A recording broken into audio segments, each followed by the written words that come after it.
Church.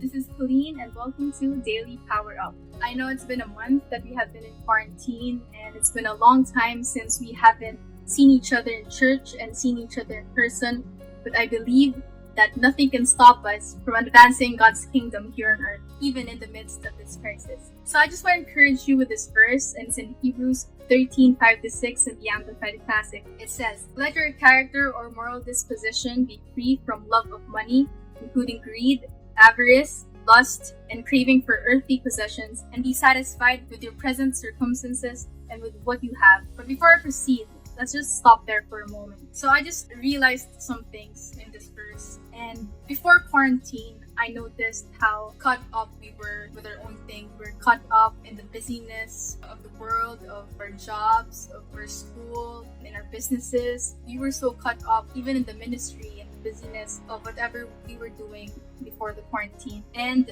I realized how caught up we were with all these things. And now, during the quarantine, I noticed how cut off we are from all of it. How cut off we are from all these things, from our jobs, from our school, from businesses, and from everything that we have been doing, or most of what we have been doing. We have been cut off from all of these things. But then I realized that when we are cut off from all of these things, and when we realize that we are cut off from what we think that sustains us, it is only then we realize that God is our only one and true source in these times today. It is only then, in this moment, in this time, in this season that we are in today, in our impossibilities, in our lack, when we have nothing, when we have no one, in this crisis right now. And it is only then we realize how much we need God. And it is when we witness how God's power is displayed in the midst of us. This is where God demonstrates His goodness and His power, even in the midst of our lack, and even in the midst of impossibilities, even if we have nothing, and even if we have no one. This is where God works, and this is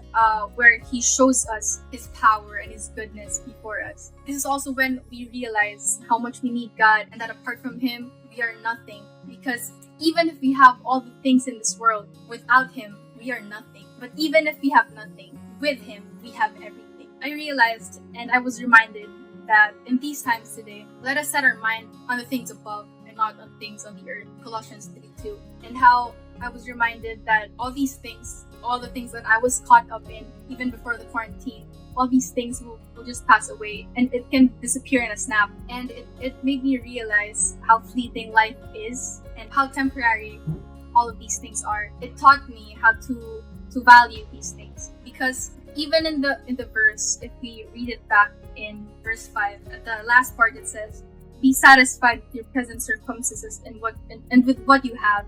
In another translation, it says, "Be content," or "live in content." It's not bad to desire for certain things in life. It's not bad to dream or to want things in life, but to live in content. It reminded me that let's not overlook things that we have, that we fail to value, to appreciate, or to recognize, even the little things in our life, and that we take them for granted. So in this time, in this quarantine, it reminded me how things can just disappear, and how things are temporary, and how your businesses or all the good things, you can be cut off from that in any moment. But God is still good, and God is still faithful. It showed me how God continually works and show His supernatural ability and power at work, and provides for us even in these times today when we have nothing.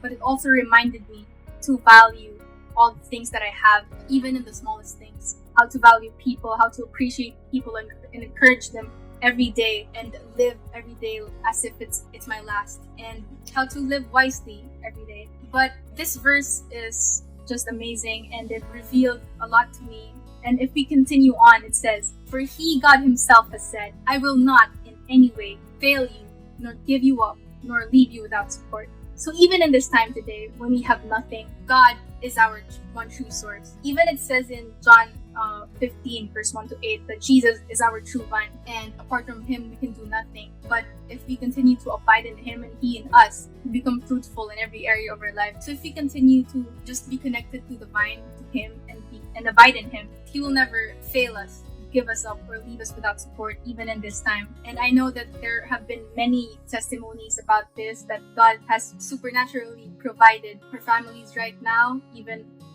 right now when we are cut off from salaries, from our jobs, from our businesses, from all these things. God is still our provider, and God still never leaves us without support.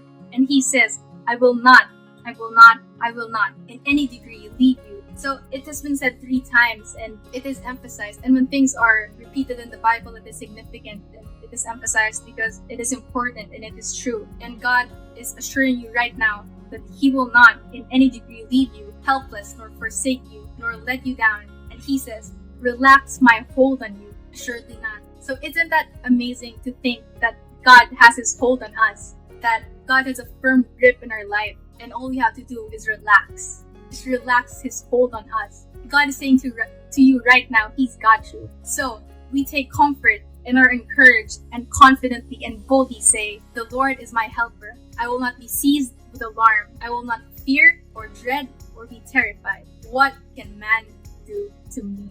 What can man do to you? What can COVID-19 do to you? What can this crisis do to you right now? What can sickness or disease do to you? What can lack do to you? What can the state of the economy right now do to you? What can any of these things do to you? If God is for you, who can be against you?